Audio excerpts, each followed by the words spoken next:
ओम नमो भगवते वासुदेवाय। ओम नमो भगवते वासुदेवाय। नारायणं नमस्कृत्यं नरं चैव नरोत्तमं देवीं सरस्वतीं व्यासं ततो जयमुदीरये। नष्टप्रायेषु भद्रेषु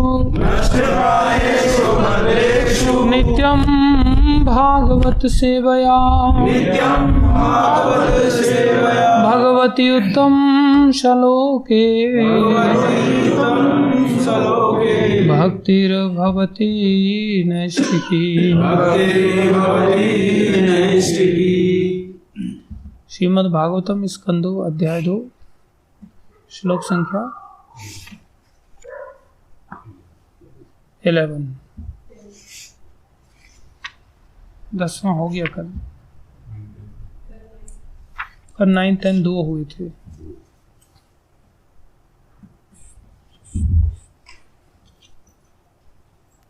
विभूषितं मे खलयाङ्गुलीयकै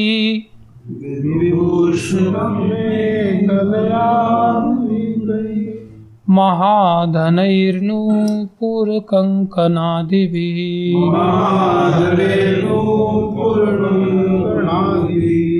स्निग्धामलाकुञ्चितनीलकुन्तले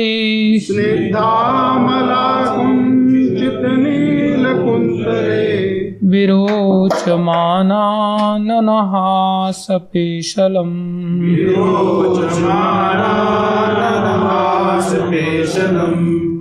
विभूषितं मे खलयाङ्गुलीयकैः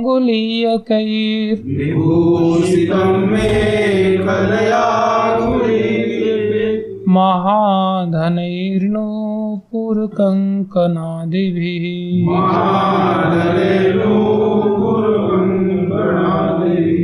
स्निग्धामलाकुञ्चितनीलकुन्तलैः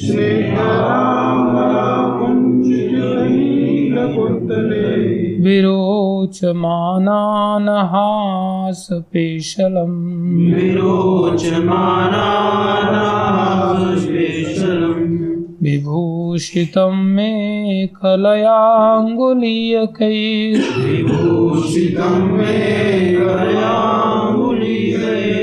महाधनैर्नूपुरकङ्कणादिभिः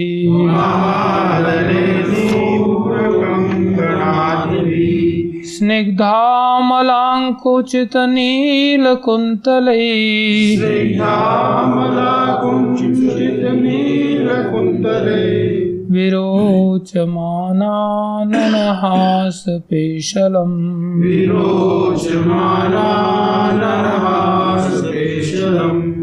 शब्दार्थ विभूषितम सुसज्जित मेखलया करधनी से अंगुलीय कई अंगूठियों से महाधनई अत्यंत मूल्यवान नूपुर पायल कंकन आदि भी कंकन आदि से स्निग्ध चिकना अमल निष्कलंक आकुंचित घुंघराले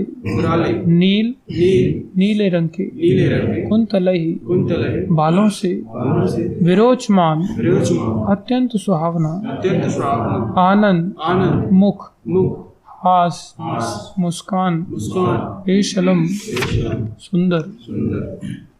अनुवाद उनकी कमर अलंकृत करधनी से भली भांति सुशोभित है और उनकी उंगलियों के बहुमूल्य रत्नों से जटित अंगूठियां हैं। उनके नूपुर उनके कंकन उनके घुंघराले नीले रंग की आभा वाले चिकने बाल तथा उनका सुंदर मुस्कान युक्त मुख ये सभी अत्यंत सुहावने हैं। तात्पर्य अर्चनी वंदनीय प्रातः स्मरणीय श्रील प्रभुपाद जी द्वारा श्रील प्रभुपाद की पूर्ण पुरुषोत्तम भगवान सभी में सर्वाधिक सुंदर पुरुष हैं।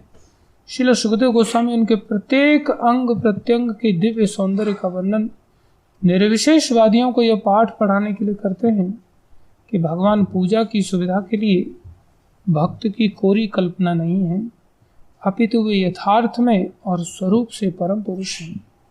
परम सत्य का निराकार पहलू उनका विकिरण मात्र है, जिस तरह सूर्य की किरणें सूर्य के विकिरण हैं। ओम ज्ञानम तिमिरन्धस्य ज्ञानाञ्जनशलाकया चक्षुरुन्मीलितं येन तस्मै श्री गुरुवे नमः। श्री चैतन्य मनोभीष्टं स्थापितं येन भूतले स्वयं रूप कदा मह्यं ददाति स्वपदान्तिकम्। वन्देऽहं श्रीगुरु श्रीयुतापदकमलं श्रीगुरुन् वैष्णवांश श्रीरूपं सागरजातं सहगना रघुनाथान्वितं तं सजीवम् सान्द्वैतं सावधूतं परिजनसहितं कृष्णचैतन्यदेवं श्रीराधा कृष्णपदान् सहगन ललिता श्रीविशाखान्वितांश। हे कृष्ण करुणा सिंधु दीनबंधो जगत्पते गोपेश गोपीकांत श्रीराधाकांत नमस्तुते। तप्तकांचन गौरंगी राधे वृंदावनेश्वरी वृषभानुसुते देवी प्रणमामि हरि। वाञ्छाकल्पतरुभ्यश्च कृपा सिन्धुभ्य एव च पतितानां पावनेभ्यो वैष्णवेभ्यो नमो नमः। जय श्री कृष्ण चैतन्य प्रभु नित्यानंद श्री अद्वैत गदाधर शिवासादि गौर भक्तवृंद। हरे कृष्णा कृष्णा कृष्णा हरे हरे, हरे राम राम राम हरे हरे। कृष्णा कृष्णा कृष्णा हरे हरे, हरे राम राम हरे हरे। हरे कृष्णा कृष्णा हरे हरे, हरे राम राम हरे हरे। गुरुवे गौरचंद्राय राधिकाय तदालये कृष्णाय कृष्ण भक्ताय तद्भक्ताय नमो नमः।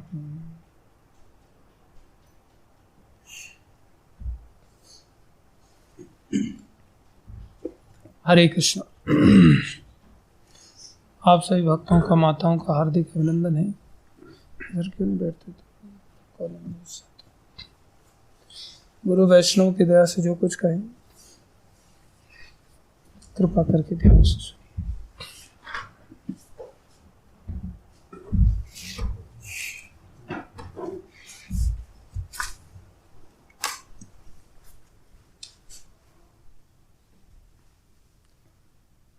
भगवान चैतन्य महाप्रभु ने सुंदर शब्द कहे हैं, बिना सर्व त्यागम नहीं भवति भजति यादव पते। यादव पति भगवान श्री कृष्ण का जो भजन है, जिसमें कि भगवान की जो अनुभूति यहाँ वर्णन की जा रही है कि भगवान कितने अलंकारों से युक्त होकर के मन को मोह लेते हैं, वो अनुभूति जब तक हम सर्व त्याग के स्तर पर नहीं आ पाएंगे, हमें वो अनुभूति नहीं हो सकती। अनन्य भाव से भगवान ने कहा है, अनन्यश्चिन्तयन्तो माम ये जना पर्युपास्ते तेषां नित्य अभियुक्तानां योगक्षेमं वहाम्यहम्। जो अनन्य भाव से मेरा भजन साधन करता है उसको मैं योग और क्षेम, जो उसको चाहिए उसके लिए आवश्यक है, वो मैं दे देता हूँ। क्षेम मतलब उसकी रक्षा भी करता हूँ। अनन्यता जिस स्तर की है उसी स्तर का ये अनुभव होगा। यदि हमारी 10% अनन्यता है तो हमारा योग अर्थात हमारी इच्छाओं की पूर्ति 10% ही होगी। क्षेम रक्षा भी 10% ही। सर्वप्रथम भगवान की जो अनुभूति होती है वो योग और क्षेम के माध्यम से होती है। हम अनुभव करने लगते हैं कि देखो भगवान कैसे सब चीज़ों का भरण पोषण कर रहे हैं। हमें अनुभूति होगी कैसे भगवान हमारी रक्षा करते हैं। 100% जब हमारा शरणागति हो जाएगी कि हमें वास्तव में संसार में कुछ नहीं चाहिए, उस स्थिति में भगवान की साक्षात अनुभूति होगी। हम सीधे भगवान को ही प्राप्त कर सकते हैं। जैसे कि प्रभुपाद जी यहाँ पर वर्णन कर रहे हैं सुखदेव गोस्वामी के इस श्लोक को लेकर के। प्रभुपाद जी कह रहे हैं, भगवान पूजा की सुविधा के लिए भक्त की कोरी कल्पना नहीं है। अगर कोई भक्त बन जाए तभी तो हम कल्पना मात्र से भगवान की सेवा करने की चेष्टा करते हैं। हाँ, ये भगवान है, ये गोपाल जी हैं, ये जगन्नाथ जी हैं, ये राधा कृष्ण हैं, फोटो में भी उनमें कोई अंतर नहीं। बोलना आसान होता है लेकिन वैसी फीलिंग्स नहीं आ पाती। भगवान हम सभी पर विशेष कृपा करते हैं जब हमारे सारे संबंधों को छीन लेते। सर्व त्याग हम तो नहीं कर पाते, अनन्यता हम तो नहीं ला पाते, लेकिन भगवान कृपा करते हैं। लेकिन हम ऐसे मूर्ख हैं, एक संबंध छिन जाता है तो हम दूसरे संबंध की तलाश में घूमने लग जाते हैं। ये बड़ा खतरनाक है। हमने मनुष्य शरीर में केवल और केवल भगवान से संबंध स्थापित करने की योग्यता प्राप्त की है, लेकिन उसे हम गंवा देते हैं। जो वैष्णव होते हैं वो ही शिक्षा देते हैं। मथुरा में एक ब्राह्मण रहते थे, गुंजा माली उनका नाम था, परिवार था। ये बड़े भगवान की आराधना बड़े भाव से करते थे। इनके पास भगवान की श्री विग्रह थे, उनकी सेवा करते थे। इनका एक लड़का था, उसका ब्याह भी हो गया था, लेकिन एक दिन लड़का खत्म हो गया। बहू विधवा हो गई एक प्रकार से। तो संसारी दृष्टि से तो ऐसा लगता है कि अरे ये कितना बड़ा भगवान ने दंड दिया है। भगवान थोड़ी ना ऐसा कोई दंड देते।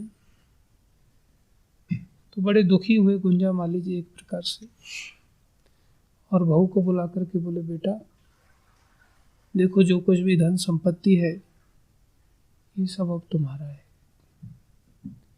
ये जो मकान दुकान है ये भी अब सब तुम्हारा ही है। अब हम घर छोड़ करके जाएंगे, पति तो तुम्हारा वापस नहीं ला सकते, अब तुम कृष्ण को ही पति मान लो। और संसार में पतियों की क्या तलाश करना, कृष्ण तो सबके पति हैं, वो तो पतियों के भी पति हैं। उपदेश दिया उन्होंने कि किस प्रकार से गोपियों ने, जिनको कि व्यभिचारी दुष्टा कहा, वंचरी, भागवत में गोपियों के बारे में कहा कि वो वनवासी एक प्रकार की स्त्रियां थी। कैसा उनका नेचर था? बोले व्यभिचार। व्यभिचार कहते हैं विगत अभिचार इति व्यभिचार। विगत माने निकाल दिया जाए, अभिचार, अभिचार मतलब सुंदर आचरण, सदाचार, अभिचार। जब सुंदर आचरण जीवन से निकल जाए उसको व्यभिचार कहते हैं। लेकिन आचार्यों ने व्यभिचार की वहां गोपियों के लिए परिभाषा दिया, बोले विशेष, वि मतलब विशेषेण अभिचार इति व्यभिचार। बोले उनका आचरण व्यभिचार मतलब दुष्ट आचरण नहीं था। दुष्टा भी कहा है वहां, दुष्टा मतलब जिनका दूषित आचरण था संसारी दृष्टि से। संसारी दृष्टि से उन्होंने तो अपने जीवित पतियों को त्याग दिया था, फिर भी भगवान के भक्तों में पराकाष्ठा को प्राप्त हो गई। जो भगवान के भक्तों में सती धर्म को निभाने वाली लक्ष्मी आदि हैं, रुक्मिणी आदि हैं। रुक्मिणी आदि को कहा गया कि आप अपने चरणों की धूल दे दो, तो ये तो सती धर्म के खिलाफ है। पति को कैसे हम अपने चरणों की धूल दे सकते हैं? लेकिन गोपियों ने भगवान श्री कृष्ण को चरणों की धूल दे दी थी जब भगवान का सिर दर्द हुआ। पता चलता है कि गोपियों ने मर्यादा का भी कोई ज्यादा भान नहीं रखा। जो आर्य मर्यादा होती है, इन सब मर्यादाओं को लांघ गए थे। किसके कारण? इतना प्रेम था उनका। पतियों को क्या, बच्चों को क्या, माता क्या, पिता क्या, भाई क्या, बंधु क्या, मकान क्या। अरे उन्होंने बोले 8 चीजें मेरे को अर्पण कर रखी। उन्होंने मुझे अपने प्राण दे रखे, उन्होंने अपना शरीर दे रखा, अपना मन दे रखा, सब कुछ उन्होंने मेरे को अर्पित किया हुआ है। इतना गोपियों का समर्पण था। ये बात सिखा रहे थे गुंजा माली जी अपनी बहू को, बेटा संसार में कोई किसी का नहीं होता। ये सब थोड़े दिन की चकाचौंध है, थोड़े दिन के लिए मन बहल जाता है, थोड़े दिन बाद बुढ़ापा आ जाता है, कोई किसी का साथ नहीं देता। मृत्यु आ जाती तो वैसे भी कोई साथ नहीं दे सकता। फिर 84 लाख योनियों में चले जाते हैं। इसलिए कृष्ण को ही तुम पति मान लो, बाकी धन दौलत मकान दुकान की कोई कमी नहीं है, तुम ये सब ले लो। कई बार लोहा गर्म होता है तो चोट मारने पर शिव पकड़ लेता है। लोहा गर्म नहीं होता, आसान जीवन जी रहे होते हैं तो बहुत ज़्यादा अंदर वृत्ति नहीं जनरेट हो पाती भक्ति की। अंदर एक प्रकार से मन अंदर हुक रहता ही है ना कहीं छोटे स्तर पर देखें हम। जैसे अंडर करंट, जैसे फल्गु नदी होती है ना, ऊपर से वो बड़ी मिट्टी दिखाई देगी, खोदो आप तो नीचे से पानी निकल कर क्या जाएगा। ऐसी नदी का हमने उदाहरण सुना था, देखी नहीं थी। गया में जब गए तब देखने को मिला। वहाँ पिंडदान आदि करवाते वो लोग, तो वहाँ नदी में पिंडदान किया जाता है, लेकिन नदी बिल्कुल रेत से भरी हुई सूखी, और वहाँ नदी को 5 फुट नीचे गड्ढा करो तो नीचे पानी। ऐसे ही हम सबके अंदर ऐसी फल्गु वैराग्य की वृत्ति होती है ना प्राय, कि अंदर पहले से ही पता है कि हाँ ये हमारी पत्नी है, ये हमारा पति है, ये हमारी प्रेमिका है, ये हमारा प्रेमी है, ये हमारी माँ है, ये हमारा बाप है, यहाँ हमारा बैंक बैलेंस बराबर है, सब चीज़ें सेटल्ड है, सब कुछ। ये नित्य सेवक बना हुआ है। साधु जीवन में भी इतना वृत्ति मेंटली फिक्स्ड रहती है, हाँ ये 15,000 रुपया हर महीने का अपने अकाउंट में आ जाता है, ऐसा लग रहा है बिना काम धंधा की सैलरी आ ही रही है नित्य सेवा में। कोई टेंशन नहीं। और कई बार भक्ति मार्ग में तो गिफ्ट वगैरह भी लोग बढ़िया बढ़िया देते रहते हैं। न मोबाइल खरीदने का झंझट होता है, न घड़ी खरीदने का झंझट होता है, न हेडफोन खरीदने का झंझट होता है, न सैंडल खरीदने का झंझट होता है। ये पता नहीं कि आगे चल के हम लोग सैंडल जब मारेंगे ना तब क्या दुर्गति होगी। सब चीज़ें ले ले करके बड़ा ऐसा लगता है वाह क्या कितना बढ़िया सिक्योर लाइफ है। या संसार में हमने कमा दमा करके इस प्रकार से लाइफ को सिक्योर कर, अंदर हुक्ड रहते पहले से ही। ऐसी स्थिति में जब ये बातें बताई भी जाती है ना तो ऐसा लगता है ठीक है, दूसरों को बताने के लिए मेरे को याद हो गई है। एग्जाम्पल बढ़िया था। किसी को बताऊंगा एकदम धाक जम जाएगी, है कि नहीं? बहुत इम्प्रेस हो जाएंगे, नोट कर लेंगे अच्छी तरह से, लेकिन चित्त में नोट नहीं हो पाता। लेकिन इसका तो पति मर गया था। इनको जब आप गंभीरता से, कभी कभी ऐसा वैराग्य नेचुरली आ जाता है जब ऐसी कोई घटना घटित हो जाती है ना, कि तंग आ जाते एकदम से, कोई सॉल्यूशन नजर ही नहीं आता, परिस्थितियां बद से बदतर होती चली जाती हैं। ऐसी सिचुएशन में या तो आदमी मर ही जाता है या आदमी भक्त बन जाता है, साधु बन जाता है। सब चीजें अच्छा चल रहा होता है, अचानक से पति मर जाए, अचानक से पत्नी मर जाए, या अचानक से ऐसी सिचुएशन आ जाए कि कहीं से पैसे का कोई सोर्स ही नहीं बन रहा है, पति पत्नी सब जिंदा है, मरा कोई नहीं, लेकिन सोर्स कहीं से ऐसा नहीं, जुगाड़ पानी हो रहा है, आते ही सब के सब एकदम चैंथने लग जाते हैं, लिपट जाते हैं। खाने की व्यवस्था करो, कपड़े की व्यवस्था करो, 8 दिन से लिस्ट थमा रखी है, कोई सॉल्यूशन नहीं कर रहे हो, दिखाओ मेरे को, बीमार हूं मैं, बीमारी का इलाज करा रहे हैं, कहीं कोई सॉल्यूशन नजर नहीं आ रहा है, एक इलाज करा रहे हैं वहां दूसरी बीमारी लग जाती है उल्टी, आदमी पक जाता है कहीं। एक व्यक्ति, उसकी 9 लड़कियां थी, बस कंडक्टर का बेचारे को जॉब था, परेशान हो गया, बोले घर पे मैं जाता हूँ, मेरे को सब तरफ क्या, बस में भी टिकट काटते समय मेरी लड़कियां ही मेरे दिमाग में घूमती रहती, इनकी शादी कैसे होगी, कहाँ से व्यवस्था होगा, सबका भोजन पानी के लिए बोले पैसा निकलना भारी पड़ जाता है, उधार ले लेकर के पगार पूरी होती नहीं, क्या करूं। इसलिए मैं बोले चला आया, हरिद्वार जा रहा हूँ। वृंदावन में वो मिल गया था किसी भक्त को, पूछने लग गया यहाँ कोई संत है, अच्छा खासा कोई संत है, बाकी हरिद्वार तो जा ही रहा हूँ सुसाइड करने के लिए, गंगा जी में छलांग लगाऊंगा, कुछ तो भला होगा कम से कम। व्यक्ति पक जाता है कई बार, ये भी भगवान की विशेष कृपा होती है। संत के पास गया दर्शन करने के लिए, संत बता दिए किसी ने, तो संत बोलने लगे, भाई क्या चाहते हो, मैं बहुत परेशान, तो भजन करो फिर। बोले भजन होता ही नहीं, मरे थोड़ी हैं पीछे वाले, दिमाग में हर समय घूमते रहते। निकल पड़ा, लेकिन अटैचमेंट तो है ही। बोले उसका भी समाधान भजन ही है। बोले होता ही नहीं, क्या करें, नहीं होता तो जैसी तेरी इच्छा भाई, क्या कर सकते। चला गया वो बेचारा, अब पता नहीं जिंदा रहा मरा, क्या हुआ क्या नहीं हुआ, वापस गया, कोई नहीं जानता। व्यक्ति का कई बार मन व्यथित हो जाता है, व्यथित अवस्था से, शोक अवस्था से कई बार निकल करके वैराग्य भी जागृत हो जाता है, थोड़े दिन का वैराग्य।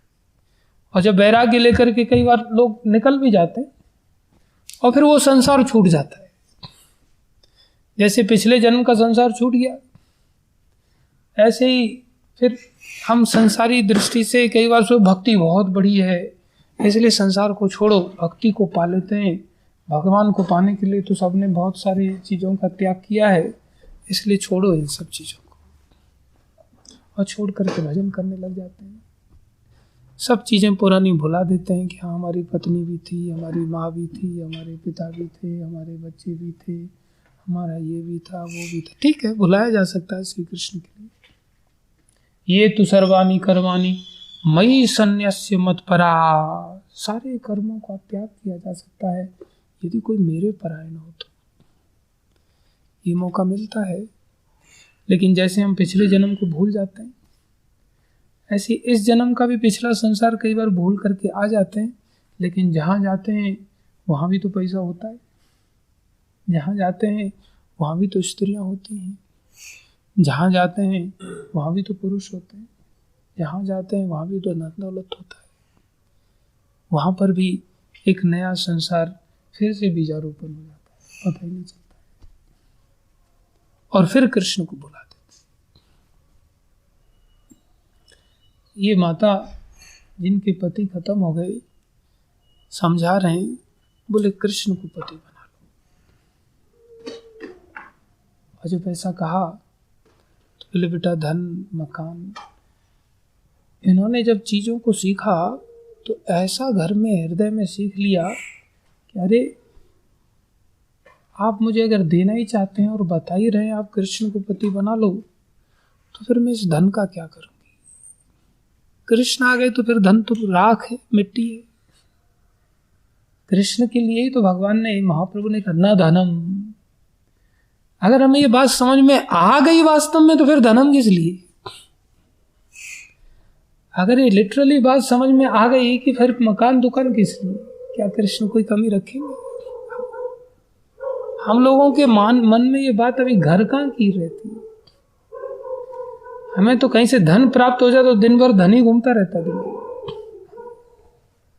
क्या आज धन प्राप्त हो गया भाई, आज धन प्राप्त हो गया, आज धन प्राप्त हो गया। कृष्ण प्राप्त नहीं हुए इसका शोक क्यों नहीं है चित्त में? कृष्ण का चिंतन कहाँ है? उन्होंने स्पष्ट कहा, अरे आप कृष्ण को क्यों नहीं देते? आप कृष्ण को पति बनाने के लिए कह रहे हैं, आप कृष्ण की सेवा करते हैं, आपके कृष्ण की सेवा हमें सेवा ही दे दो। आप अगर कृपा कर सकते हैं तो आप हमें कृष्ण की सेवा दे दो बस। देखो, जहां लौल्यम रहता है ना, जहां लालसा होती है ना, वो सेवा परिणाम दे पाती है। अभी किसी को कृष्ण सेवा दीजिए, बोले ये कोई नहीं करता इसलिए बोले मेरे को डीटी वर्शिप में लगा दिया। बस डीटी वर्शिप करना मतलब ऐसा लगता है कि जैसे सबसे निम्न स्तर का कोई भक्त है। मैं तो सीनियर डिवोटी हो गया, मेरे को डीटी वर्शिप से क्या लेना? अब मैं आराम फरमाऊंगा दोपहर में, चाहे भोग लगे, राज भोग लगे नहीं लगे, दोपहर में मेरी शिफ्ट में खलल नहीं पड़ना चाहिए, शाम की मेरी शिफ्ट में खलल नहीं पड़ना चाहिए। डीटी वर्शिप कोई दूसरा करे, मैं जाकर के खाली आरती भी नहीं गा सकता। हमारी वृत्ति कितनी दूर की वृत्ति है, साधु बनने के पश्चात भी कितनी दूर की वृत्ति है, और सोचे भगवान का हमें ऐसा अनुभव हो जाए, नहीं हो सकता। वो बड़े आर्त भाव से कह रही है, आप अगर देना ही चाहते हैं और कृष्ण को ही देना चाहते हैं, आप भगवान की आराधना इतना मन लगा करके सुबह से लेकर के शाम तक करते रहते हैं, इतना वर्शिप करते रहते हैं। वर्शिप करने के लिए तो भगवान ने कहा है। आप इतना करते रहते हैं तो आप क्यों नहीं मेरे को कृष्ण सेवा ही दे दो बस। आप वर्शिप दे दो मेरे को, इनकी आराधना दे दो। बड़े प्रसन्न हुई गुंजा वाली। बोले बेटा अब तुम एक काम करो, तुम अब ये कृष्ण की सेवा संभालो, अब हम चले जाते हैं। अब हम यहाँ संसार में न रह करके भगवान की तीर्थ स्थलों में विचरण करेंगे, साधु संग करेंगे, अपने जीवन को अब विरक्ति के साथ जीवन जिएंगे। अब तुम घर का भी संभाल ना, तुम ही देखो, धन भी अब तुम ही संभालो, क्योंकि घर में नहीं रहोगे तो कहाँ सेवा करोगे? सेवा के लिए भी मकान दुकान लगता है, पैसा धेला जो भी है वो भी तुम्हारा ही है। इसको सेवा में लगा देना, कृष्ण सेवा में लगा देना। अब तो इतने भाव से सेवा करने लगी भगवान की, क्योंकि गरम लोहा था, चोट मारा, शेप ले लिया, एकदम से गंभीरता से सेवा में लग गए। सेवा करने लगे। जब सेवा करने लगे, उन्होंने तो कहा था कृष्ण ही पति हैं, लेकिन उनके पास गोपाल जी का छोटा विग्रह था। उन्होंने उनको बालक बना करके सेवा करना चालू कर दिया। बाल भाव में सेवा करती थी, और जब बाल भाव में सेवा करती रही, थोड़े ही समय में वो सेवा सिद्ध हो गई। ऐसी सेवा सिद्ध हो गई कि भगवान अब उनके आंगन में खेलने लग गए। ये भगवान की कोरी कल्पना नहीं है, ये भगवान साक्षात रूप से लोगों के साथ इंटरेक्ट करते हैं। हमने बताया था संत दास जी की कथा में, जगन्नाथ बलदेव सुभद्रा आकर के निमंत्रण स्वीकार करने के लिए आ गए। हमारी तो समझ ही नहीं है बिल्कुल। आज इस धरातल पर देखें, इस तराजू में तोल करके देखें, हमारी क्या अंडरस्टैंडिंग है, कोई समझ नहीं। ऐसी समझ प्रभुपाद जी की थी। रास बिहारी भगवान को कहते थे, प्रभु आप चिंता मत करना, आपके लिए मैं सुंदर मंदिर का निर्माण करूंगा। भक्त लोग कहते, प्रभुपाद इस जगह को हम क्यों नहीं छोड़ देते, यहाँ इतने झमेले हैं, बोले मैंने रास बिहारी को वचन दिया है, मैं आपके लिए यही निर्माण करूंगा, आप विराजमान हो जाइए। प्रभुपाद जी का वो स्तर का भाव था। प्रभुपाद जी वो स्तर पर सेवा करते थे। सेवा के साथ प्रचार प्रसार करना कितनी बड़ी बात होती है। हम लोगों का तो मन में क्या है, बस तमोगुनी, बस भगवे कपड़े पहन लेते हैं। आपकी तो बात अलग कह रहा हूँ, मैं मेरी बात करूँ। यहाँ बाकी दो भक्त भी हैं भगवे कपड़े वाले, आपकी बात नहीं कर रहा हूँ। भगवे कपड़े पहन करके बस आराम फरमाना, बस खाना पीना आराम से, और डीटी वर्शिप तो ऐसा लगता है कि अब बोले हमारा पुजारी भाग गया, अब वर्शिप भी बोले हमारे ही सर पे आ गई। पुजारी भाग गया, अब वर्शिप भी हमें करनी पड़ेगी, करनी पड़ेगी।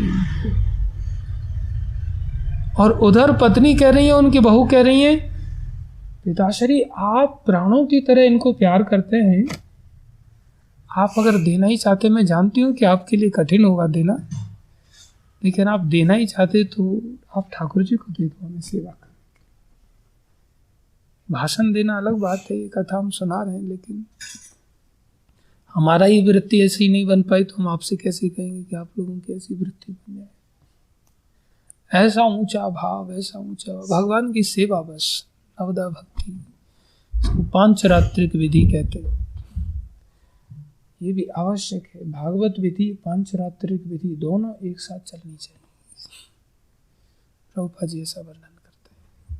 दोनों जब चलेंगी तो बहुत जल्दी भगवत अनुभूति आ जाएगी, बहुत जल्दी आ जाएगी, साक्षात हमें अनुभूति होने लगी।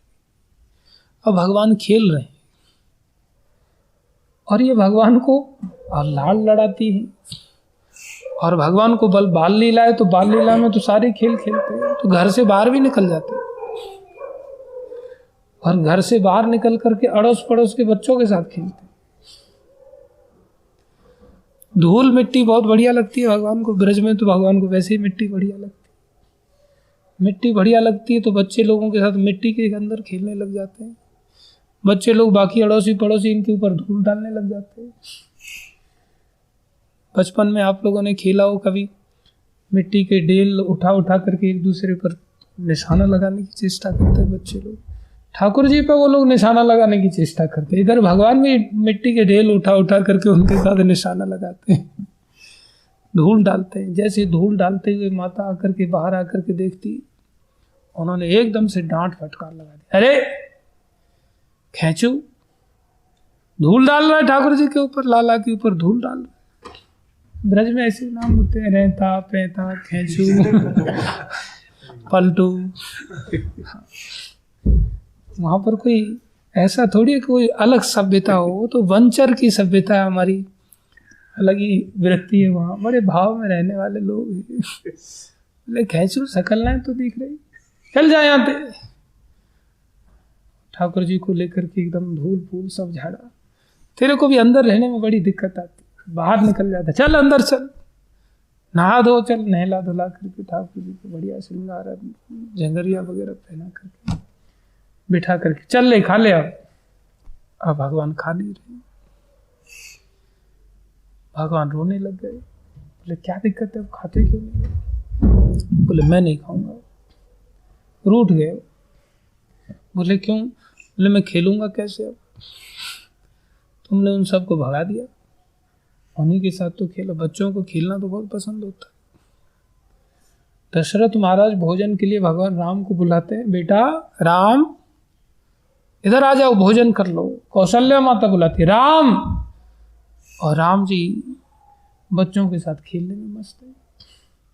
कौशल्या माता जाकर के चिल्लाती हैं, राम भगवान भाग जाते हैं, लेकिन खेल छोड़ करके खाने के लिए आने के लिए तैयार नहीं होते।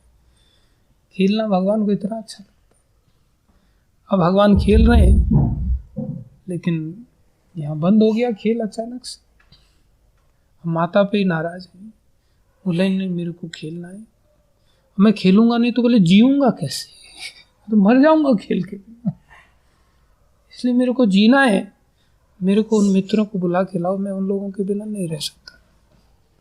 माता जाती है, कैचू आ जा बेटा इधर आ जा। बोले हम नहीं आएंगे, तुम डांट लगा दिया हमको। अरे तो पत्थर मार रहा था तो पत्थर सर पे लग जाता किसी के, ऐसे तो बोले हम खेल ही तो रहते, पत्थर ऐसे कैसे सर पे लग जाता। सबको रहता पहता सबको बुला करके लेकर के घर से उठा करके लेके चलो रे, सबको बड़े प्यार से बुला, अब तेरे को बेटा लड्डू देंगी, चिंता मत कर, आ जा तू लड्डू खा लेना, पहले लड्डू देना बड़े, हम बेटा पहले लड्डू दूंगी, चिंता मत कर तू आ जा। बुला करके सभी भक्तों को लड्डू खिलाया। अब तो भगवान देखते बड़े खुश हो गए, खुश होकर के भगवान घर के अंदर ही खेलने लग गए। बोले खाओ खेल लो, खेलो मत, पहले खेल लेना, पहले खा पी लो। भगवान को खिलाया। ये अनुभूति है।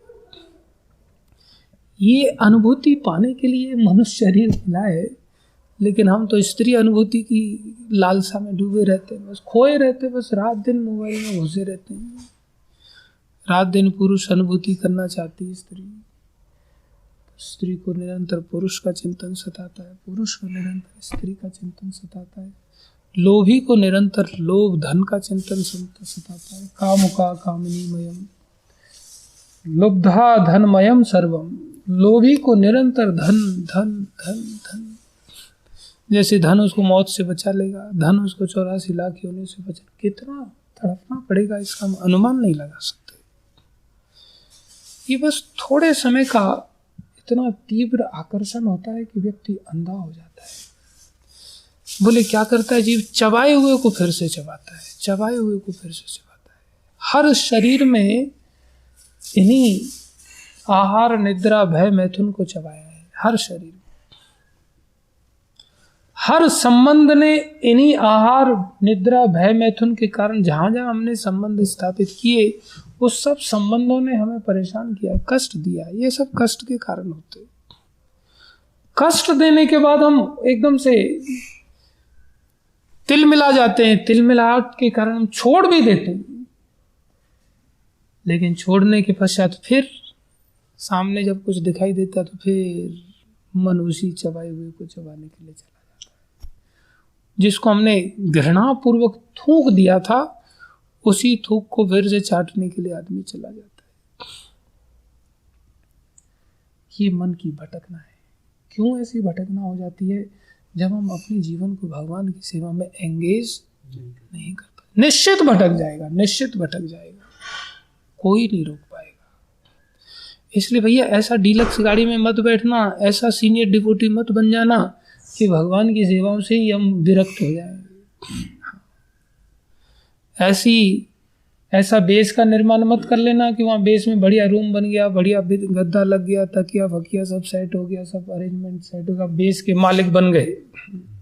ऐसा मालिक मत बन जाना, ऐसा टेम्पल प्रेसिडेंट मत बन जाना, ऐसा टेम्पल मैनेजर मत बन जाना, ऐसा ट्रस्ट का इंचार्ज मत बन जाना। चेयरमैन बन जाते हैं, बस बन गया चेयरमैन, तो चेयर पे ही बैठेंगे ना, नीचे कैसे बैठेंगे? देखो दो चेयरमैन है हमारे पास।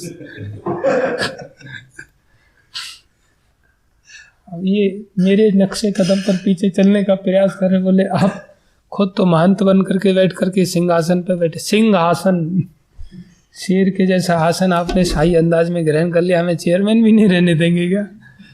नक्शे कदम पर पीछे पीछे चल रहे बेचारे। अच्छा तेरे को भी चेयर चाहिए क्या?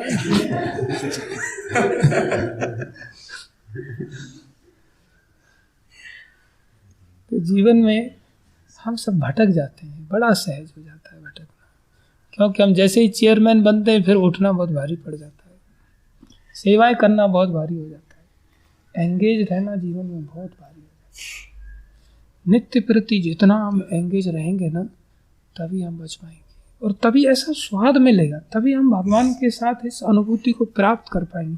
अनुभूति गई और लुढ़कना निश्चित है। कितने दिन तक आदमी ढोंग कर सकता है? कितने दिन तक ढोंग कर सकता है? कितने दिन तक लोगों को ठग सकता है? नहीं ठगा जा सकता। अरे खाली नाम की अनुभूति भगवान ने हमें ऐसी दे रखी, हम एंगेज तो करें। हम मैसेजेस में एंगेज कर लेते हैं अपने आप को, गप्पे सप्पे मारने में एंगेज कर लेते हैं। मोबाइल इतना खतरनाक है, जब तक दिया न जाए ना तब तक हाथ नहीं लगाना चाहिए। ये साक्षात काल है, साक्षात काल है। जड़ इंद्रियां तो ताहे काल, जड़ इंद्रिया ताहे काल। ये इंद्रियां तो जड़ काल हैं ही, इनको घसीट करके लेकर के जाता है विश्व। इतना खतरनाक है। लेकिन हम सब त्याग कर देते हैं, मोबाइल का त्याग नहीं कर पाते। एक भक्त आश्रम में आया, हमने कहा तुम्हें मोबाइल छोड़ना पड़ेगा।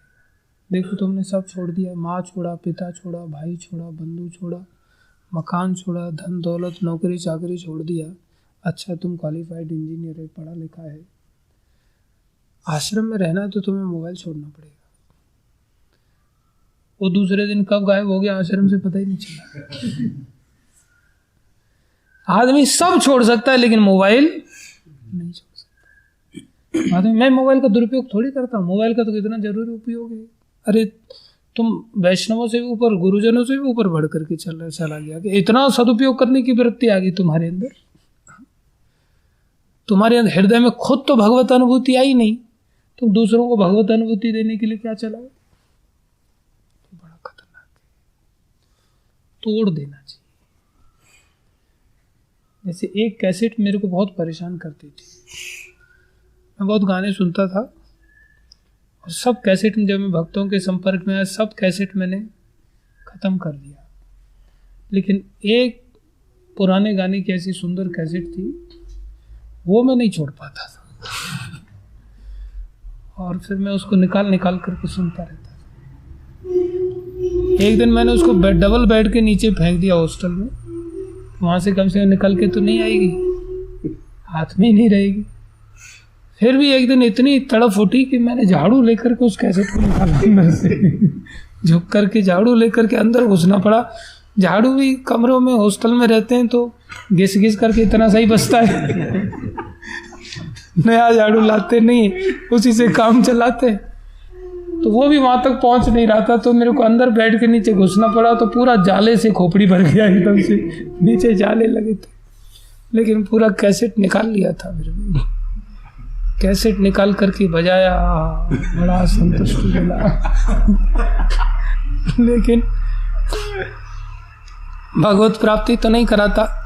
वैष्णवों का सानिध्य ही एकमात्र कल्याण का रास्ता है। कथा सुनाया, कथा सुना, फिर अंदर से वैराग्य जागृत हुआ, थोड़ा सा वापस गया, जाकर के सबसे पहले ईंट लिया और ईंट लेकर के कैसेट को अच्छी तरह से तोड़ दिया, चूरन बना दिया उसका। तब से भगवान की ऐसी विशेष कृपा हुई कि छूट गया। क्रिकेट का भी बड़ा शौक था, अभी भी है लेकिन इतना ज़्यादा नहीं रहा। प्रवचन भी करते थे, क्रिकेट भी देखते थे। मैं चाहता था, अपने पास छोटा सा टीवी था, ले लिया था, उसी में मैच वगैरह देखते रहते थे। पास में एक बीड़ी बेचने वाला, तम्बाकू वाला था, अपना टीवी खराब कर दिया बच्चे लोगों ने, एंटीना से तोड़ ताड़ के बराबर कर दिया। मैच आ रहा था, कहाँ जाएं, तो टपरी पर चले गए, दुकान पर चले गए, वहाँ बैठ कर के लोग धुआं छोड़ रहे हैं और हम वहाँ कुर्ता वगैरह पहन करके वहाँ मैच देखने के लिए बैठे, धुआं सहन कर रहे हैं। शर्म भी आ रही है कि यार ये लोग क्या कहेंगे कि देखो ये लोग भक्त लोग होकर के, और ये लोग यहाँ टपरी पर बैठ करके धुआं खींच रहे हैं, अभी इनको जरा सा भी एलर्जी नहीं हो रही है। भगवान ही बचा सकते हैं, बहुत कठिन होता है। कैसी कैसी छोटी छोटी वृत्ति, जबकि कौन जीता कौन हारा, 4 दिन बाद फिर नया मैच, फिर नया मैच, फिर नया मैच। क्या मिलने वाला, कौन सा हमें वो लोग अपने इनाम में से कुछ दे करके जाने वाले, कुछ भी नहीं, लिटरली कुछ नहीं मिलने वाला है। जहाँ मिलने वाला है वहाँ एंगेज करते नहीं, जहाँ कुछ मिलने वाला नहीं वहाँ एंगेज करके रखते हैं। बड़ा खतरनाक है, इतनी चकाचौंध खतरनाक है कि बचना बहुत नेक्स्ट टू इम्पॉसिबल है। लेकिन भगवत सेवा इतनी शक्तिशाली है ना, भक्त सेवा इतनी शक्तिशाली है, बस भक्तों से चिपके रहें, बस भक्तों के सानिध्य में रहें। और सानिध्य में मच्छर की तरह नहीं चिपकना चाहिए कि मच्छर को उड़ाओ तो उड़ ही नहीं रहा, इतना खून पी करके मोटा ताजी हो गया।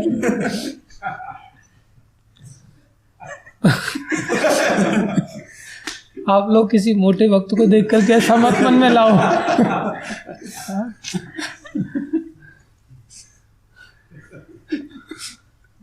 नेगी प्रभु उत्तम। मोटे भक्तों को लेकर के ऐसा नहीं सोचना चाहिए हमको।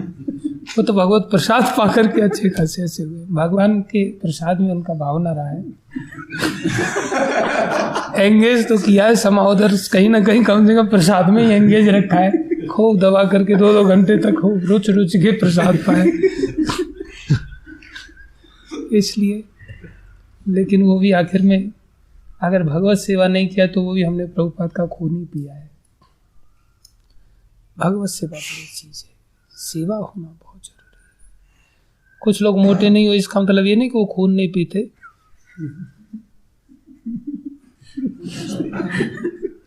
वो भी खून पीने में कम नहीं होते। वो अलग बात है उनको खून लगता नहीं, जलन इतनी रहती है ना, ईर्ष्या इतनी रहती है कि उनका खून जलता ही रहता है, जलता है। पीने में कमी नहीं है। कई सारे ऐसे भक्त हैं अपने गोवर्धन में भी, खाने में एकदम दूसरे को गुलाब जामुन आ गया और उनको अगर छूट गया तो आतंक मचा देंगे।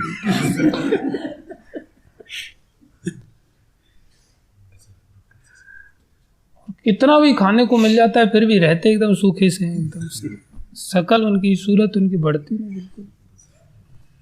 जैसे हमारे सोहन मोहन प्रभु हैं, इनकी डाइट कोई कम थोड़ी है, लेकिन ईर्ष्या द्वेष के कारण पतला रहता है। मेरी भी डाइट कम नहीं है, खिलाने वाले जानते हैं इस रहस्य को कि प्रभु जी कितना लपेट देते, बोले खाते रहते करते कुछ है नहीं, करना धरना कुछ नहीं, बाबा जी बैठे रहते बस। हमारा जीवन एंगेजमेंट के साथ होना चाहिए। एंगेजमेंट मतलब संसार वाली एंगेजमेंट नहीं, भगवान के साथ हम एंगेज रहे। भगवान खाओ पियो कोई बात नहीं। जैसे हमारे नरसिंह प्रभु हैं, ज़्यादा खाते भी नहीं हैं, लेकिन सिद्ध जरूर होता है कि जरूर खाते होंगे, लेकिन काम भी करते हैं, सोते नहीं, इनको नींद आती नहीं, मेहनत करते रहते हैं, जो काम बोलो लगे रहते हैं, फुर्ती बहुत है शरीर में। ऐसे ही भीमसेन थे, खाते भी थे लेकिन सेवा के लिए एकदम तत्पर रहते थे। हम तो एकदम से ठंडे पड़े रहते, एकदम से पड़े ही रहते बस। रात को अलग सोने का एंगेजमेंट चाहिए, दिन को अलग सोने का एंगेजमेंट चाहिए। 16 घंटा तो फिक्स नींद है, ऊपर के 8 घंटे बचते हैं, उसमें 2-4 घंटे थोड़ा खाने पीने का एंगेजमेंट करते हैं, और फिर 2-4 घंटे गप्पे सप्पे मारते हैं, हाँ ही करते, फिर थोड़ा सा गाड़ी में सेल मार करके थोड़ा तफरी लेकर के आते हैं। बोले दीवारें देख देख के पक गए। अरे कृष्ण को देखो भाई, दीवारें देख देख करोगे तो पक ही जाओगे। तो थोड़ा खुला चाहिए, जंगल झाड़ियाँ चाहिए, थोड़ा जंगल झाड़ियों में तफरी लेकर के आएंगे।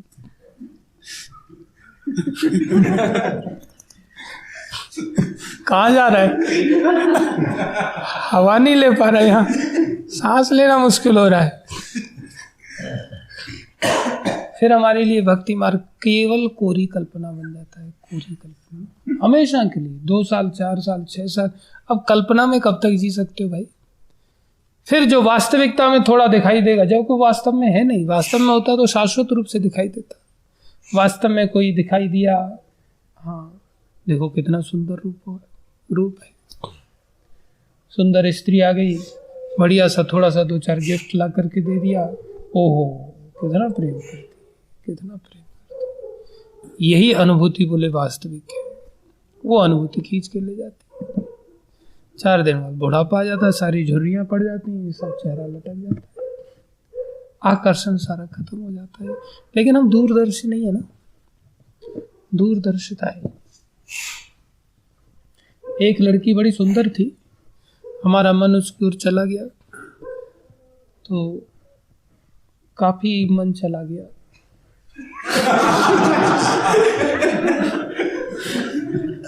लेकिन भगवान ने ऐसी कृपा किया कि उसकी माँ थोड़ी सी वृद्ध थी, तो उसका माँ का शकल सूरत बहुत अच्छा नहीं था। लेकिन माँ बाप पर ही बच्चे जाते हैं, तो अपनी माँ पर ही गई थी। ऐसे ही मन बैठा बैठा एकदम, दोनों लड़की और उसकी माँ दोनों बैठे हुए थे, तो उसको देख कर के ऐसे ही मन में विचार उठता रहा। ऐसा लगा ये भी थोड़े दिन बाद ऐसी हो जाएगी। फिर भगवान ने ऐसी कृपा किया कि उसको हमने कुछ कहा, उसने बात सुनी नहीं, तो हमें बड़ा क्रोध आ गया। जिद्दी किस्म के हम थोड़े बचपन से रहे, क्रोध आ गया तो भगवान ने ऐसा वैराग्य दिला दिया, वैसे भी इसकी शक्ल आगे चल के ऐसी होने वाली, छोड़ गया, छूट गए। फिर वो काफी पीछे पड़ी रही, फिर हमने हाथ ही जोड़ दिया, भगवान ने बचा लिया, कोई बात नहीं। अन्यथा बचना बहुत मुश्किल हो जाता है। कदम कदम पर एक के बाद दूसरा ऑप्शन है, दूसरे के बाद तीसरे ऑप्शन। ऑप्शंस की कमी थोड़ी है कलयुग में, ऑप्शंस की कोई कमी नहीं, भोगों के ऑप्शंस कदम कदम पर है। पदम पदम यद विपदाम ही तेषाम सर्वत्र। लेकिन थोड़ा दूरदर्शी होना चाहिए। कितने दिन तक ये मौका मिला है, भगवान में अपने जीवन को एंगेज करें, बस येन केन प्रकार एंगेज करें। धन्यवाद सभी भक्तों। भागवत महापुराण की जय। जगत गुरु श्री प्रभुपाद।